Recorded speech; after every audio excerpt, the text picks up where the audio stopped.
जय हिंद। और चलिए दोस्तों, आज मैं आपके बीच एक बार फिर उपस्थित हूँ एक नए टॉपिक के साथ। और आज का हमारा टॉपिक है आप बाऊ का सिद्धांत। तो जो भी स्टूडेंट इस वीडियो को देख रहे हैं, बस मैं उसे इतना कहना चाहूँगा कि यह टॉपिक आपके लिए काफ़ी इंपॉर्टेंट है, क्योंकि इस टॉपिक से रिलेटेड क्वेश्चन हर साल आपके एग्जाम में पूछे जाते हैं। तो बस आप वीडियो को पूरा देखें, अंत तक देखें और बिल्कुल पेन और कॉपी लेकर बैठ जाए, क्योंकि मैं आज की क्लास में आपको शानदार तरीके से नोट्स भी बनवाने वाला हूँ और एक एक चीज़ बारीकी से समझाने वाला भी हूँ।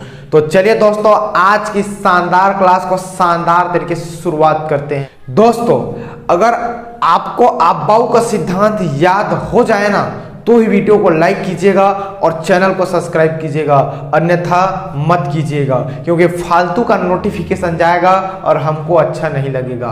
तो चलिए दोस्तों, शुरुआत करते हैं। सबसे पहले मैं आपके दिमाग से कंफ्यूजन हटा दूं कि जो आबाऊ नेम है वो किसी साइंटिस्ट का नेम नहीं है। यह एक जर्मन वर्ड है जिसका अर्थ होता है क्रमिक रचना, अर्थात बिल्डिंग अप। इसको आपको याद रखना है, क्योंकि इससे रिलेटेड आपके एग्जाम में क्वेश्चन बन सकते हैं कि निम्न में से कौन सा सिद्धांत वैज्ञानिक के नाम के आधार पर नहीं है। तो उस कंडीशन में आप किसको टिक लगाओगे? आप बाऊ का सिद्धांत। चलिए दोस्तों, अब मैं आपको बताता हूं कि यह सिद्धांत किस चीज को डील कर रहा है, अर्थात इस सिद्धांत को पढ़ने का हमारा क्या उद्देश्य है, इस सिद्धांत से हमें क्या पता चलता है। तो मैं आपको बता दूं कि किसी एटम की जो सबसेल होती है sp_d_f, तो इलेक्ट्रॉन पहले किस सबसेल में जाएगा, किस ऑर्बिटल में जाएगा, ये बताएगा आप बाऊ सिद्धांत। यानी आप बाऊ सिद्धांत इलेक्ट्रॉन के भरने के ऊपर है कि इलेक्ट्रॉन को कैसे फील करनी है सबसेल के अंदर sp_d_f में 1s2s3s, इसके ऊपर है। आशा करता हूं दोस्तों यह बात आपको क्लियर हो गई होगी कि आप बाऊ सिद्धांत किस चीज को डील कर रहा है। अब हम बात करते हैं कि आप बाऊ प्रिंसिपल किस पर बेस्ड है, अर्थात आप बाऊ सिद्धांत क्या कहता है। चलिए अब यहां ध्यान से समझिएगा कि जो आप बाऊ प्रिंसिपल है वो किस पर बेस्ड है। देखिए, ये कहता है कि कक्षकों या उपकोष की ऊर्जा, तो इसका कहने का मतलब है कि जो भी इलेक्ट्रॉन की फीलिंग कर रहे हो उसमें किस चीज का ध्यान रखो, कक्षकों की ऊर्जा का ध्यान रखो या उपकोष की ऊर्जा का ध्यान रखो। अब यहां आपको ध्यान से सुनना है कि यह सिद्धांत क्या कहता है। यह सिद्धांत कहता है कि इलेक्ट्रॉन पहले निम्न ऊर्जा स्तर पर कब्जा करता है। देखो, इस संसार में जो भी चीज है वो लोवेस्ट एनर्जी में रहना चाहती है। ये फिजिक्स का बहुत फंडामेंटल प्रिंसिपल है। तो इलेक्ट्रॉन भी लोवेस्ट एनर्जी में रहना चाहता है। कहने का मतलब है दोस्तों कि आप पहले उस सबसेल या ऑर्बिटल में इलेक्ट्रॉन को भरो जिसकी ऊर्जा कम है, फिर उससे ज्यादा, फिर उससे ज्यादा, फिर उससे ज्यादा। मतलब इलेक्ट्रॉन की फीलिंग जो होनी है वो कक्षकों या उपकोष की बढ़ती हुई ऊर्जा के क्रम में होनी है। अर्थात कहने का मतलब है दोस्तों कि हम सबसे पहले कम ऊर्जा वाले सबसेल में इलेक्ट्रॉन को भरेंगे, उसके बाद उससे थोड़ा ज्यादा, फिर उससे ज्यादा, फिर उससे ज्यादा। आशा करता हूं दोस्तों यहां तक ये कॉन्सेप्ट आपको शानदार तरीके से समझ में आ गया होगा। तो आप इसे स्क्रीनशॉट ले लीजिए। जैसा कि दोस्तों हमने अभी प्रिंसिपल में देखा कि इलेक्ट्रॉन पहले उस सबसेल या ऑर्बिटल में भरेगी जिसकी ऊर्जा कम है, उसके बाद फिर उससे ज्यादा, फिर उससे ज्यादा। अब सवाल यह है दोस्तों कि हमें पता कैसे चलेगा कि किस सबसेल की एनर्जी ज्यादा है और किस सबसेल की एनर्जी कम है।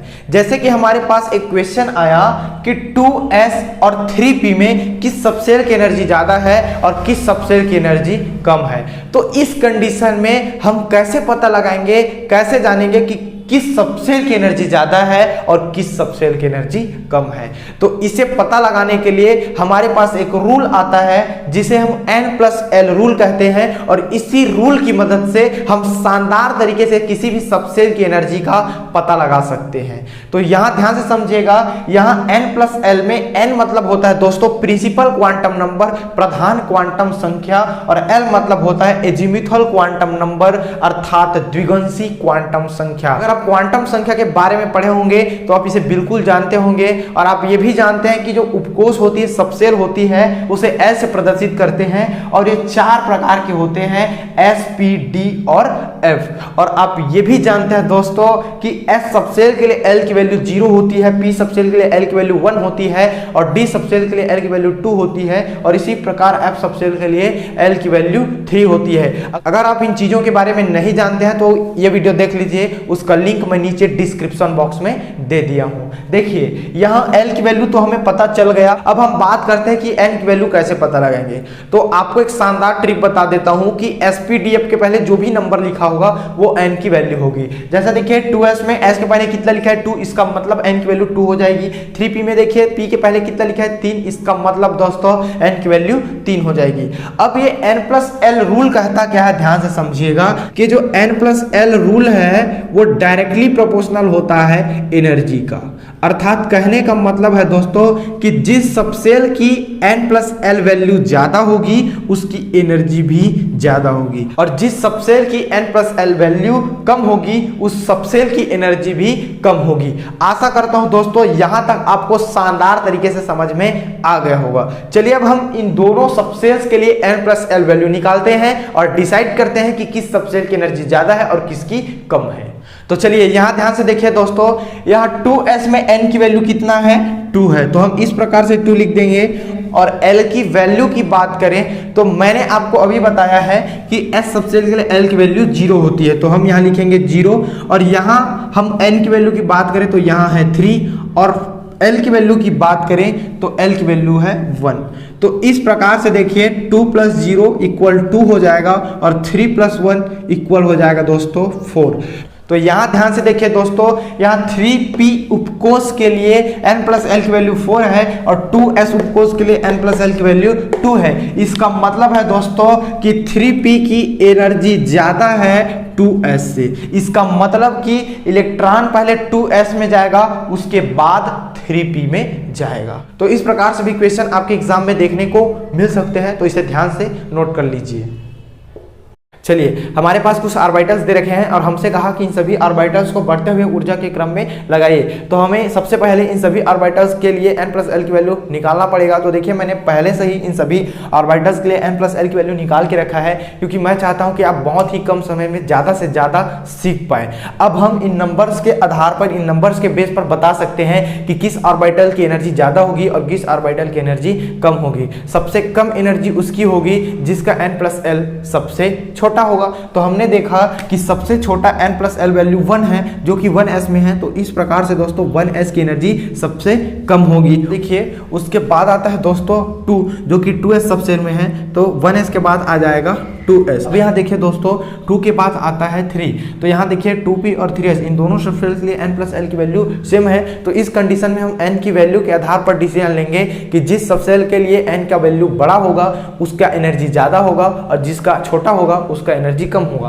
तो देखिए 3S में N की वैल्यू बड़ी है 2P की तुलना में, तो इसके बाद आएगा 2P और इसके बाद आएगा दोस्तों 3S। अब यहाँ देखिए 3 के बाद आता है 4, तो हमने देखा 3P और 4S इन दोनों सबसेल में N+L की वैल्यू सेम है, तो हम देखेंगे कि इस सबसेल में N की वैल्यू बड़ी है। तो हमने देखा कि 4S सबसेल में N की वैल्यू बड़ा है, तो इसका ऊर्जा ज्यादा होगा इसका तुलना में। तो पहले आएगा 3P और इसके बाद आएगा दोस्तों 4S।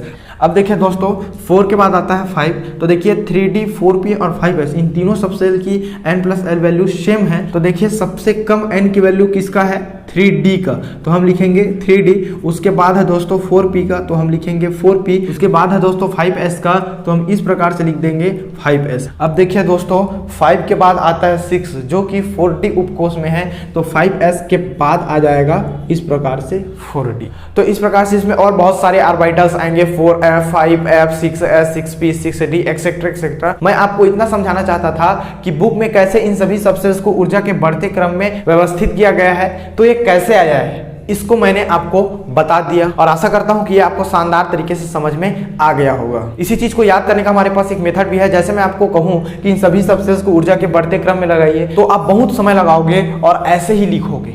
एक तरीका क्या है दोस्तों जो लिखा रहता है बुक्स में, सबसे पहले आप इस प्रकार से बना लीजिए, अब इसके बाद आप उसे इस प्रकार से सजा लीजिए। अब यहाँ ध्यान से समझिएगा ये कहता क्या है, देखिए सबसे कम ऊर्जा होती है 1S की, तो इलेक्ट्रॉन पहले 1S में जाएगा। उसके बाद देखिए जो तीर का निशान है वो किधर जा रहा है, ऐसे आके 2S में जा रहा है। इसका मतलब 1S में पहले इलेक्ट्रॉन भरेगा उसके बाद 2S में। इसी प्रकार देखिए तीर का निशान 2P में आया है तो 2P में, उसके बाद 3S में, उसके बाद 3P 4S, उसके बाद 3D 4P 5S, उसके बाद 4D 5P 6S, उसके बाद 4F 5D 6P 7S, 7s, उसके बाद 5f 6d 7p 8s। अब हम इन कक्षकों को इसकी ऊर्जा के बढ़ते क्रम में लिखें तो देखिए सबसे कम ऊर्जा है 1s की, उसके बाद क्या आएगा ध्यान से देखिए 2s, उसके बाद आएगा 2p, उसके बाद आएगा 3s। अब 3s के बाद आएगा दोस्तों 3p और 3p के बाद आएगा 4s। अब देखिए 4s के बाद आएगा आपका 3d, उसके बाद आएगा आपका 4p, उसके बाद आएगा 5s, के बाद आएगा 4d और 4d के बाद आएगा दोस्तों 5p और इसी प्रकार से 5p के बाद आएगा 6s और इसी प्रकार से और बहुत सारे ऑर्बिटल्स आएंगे। तो यहाँ देखिए ये ऑर्डर बढ़ रहा है और सेम यही ऑर्डर बढ़ रहा था n+l रूल में। तो आप n+l रूल याद रखो या आप इसे याद रखो। ये था दोस्तों आप को सिद्धांत और आशा करता हूं आपको शानदार तरीके से समझ में आ गया होगा। अब हेडिंग डालिए दोस्तों आप का सिद्धांत और लिखिए आप एक जर्मन शब्द है जिसका अर्थ क्रमिक रचना है। अब लिखिए इस सिद्धांत के अनुसार, इसके बाद इन्वर्टेड कामास लगाइए और उसके बाद लिखिए इलेक्ट्रॉन पहले कम ऊर्जा वाले कक्षक से अधिक ऊर्जा वाले कक्षक की ओर भरता है। इन्वर्टेड कामास बंद कर दीजिए, एक बार फिर दोहराता हूं, लिखिए इलेक्ट्रॉन पहले कम ऊर्जा वाले कक्षक से अधिक ऊर्जा वाले कक्षक की ओर भरता है। अब उसके बाद लिखिए दोस्तों कक्षकों की ऊर्जा का बढ़ता क्रम निम्न है। उसके बाद आपको ये ऑर्डर लिख देनी है, उसके बाद आपको ये वाला डायग्राम बना देना है। अब रही बात दोस्तों इलेक्ट्रॉनिक विन्यास की, तो आप किसी भी एलिमेंट का इलेक्ट्रॉनिक विन्यास अगर निकालोगे तो आप इसी क्रम में इलेक्ट्रॉनों को भरते जाओगे और शानदार तरीके से इलेक्ट्रॉनिक विन्यास निकालते जाओ। तो चलिए दोस्तों मिलते हैं अगले वीडियो में एक नए टॉपिक के साथ, तब तक के लिए पढ़ाई करते रहिए। All the very best.